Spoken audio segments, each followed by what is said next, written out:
What's up everyone, in this tutorial we'll be showing you how to create a new audience in MailChimp. So stick around to the end to understand how you can do this successfully.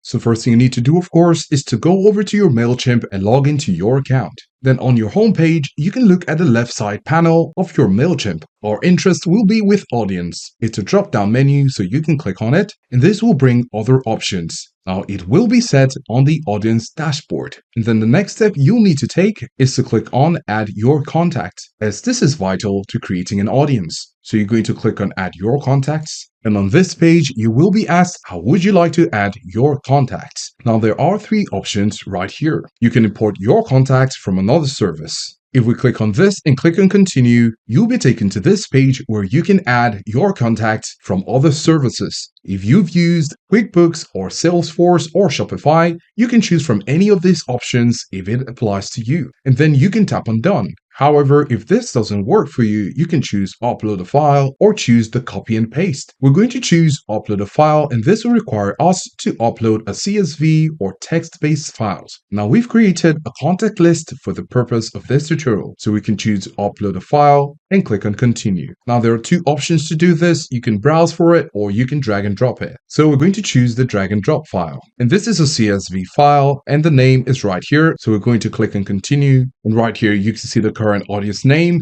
and then we can click on continue. Now, if you'd like to have an update on any existing contacts, for instance, if you're adding contacts from another source when you have contact already on MailChimp, you can click on this checkbox.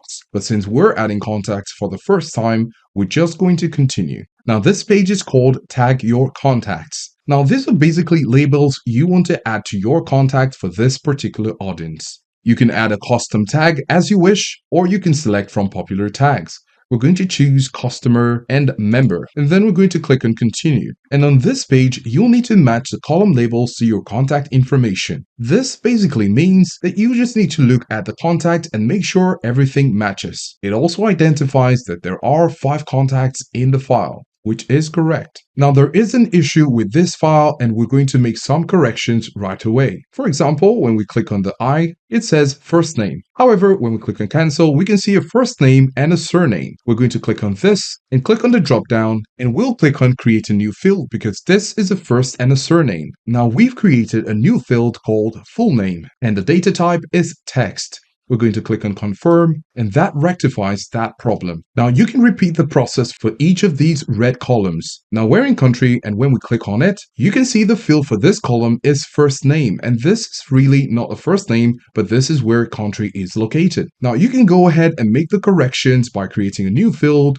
or ignoring any other error messages, because right now we have a full name and email address, which is important. However, these are also important, so you could take your time to correct them per column. Now you can see here it says 2 columns will be imported and 3 will not be imported. Now for the sake of this tutorial, we'll just continue with the full name and email address. Now right here, you can select the email marketing status. It's currently under subscribed, but when you click on the drop down, you can see some other options. Now underneath these different statuses, you can see the meaning of the status. For example, subscribed means consented to receive email marketing, and unsubscribed means opted out of receiving email marketing. So we can select subscribed and we're going to tap on finalize import. And on this page, you just get a summary of everything we've been doing through all these steps. We can now click on complete import if everything checks out to be correct. We can click on this one right now. And you can see 5 new contacts were added. And then you can see view new contact or start a campaign. We can click on view contacts.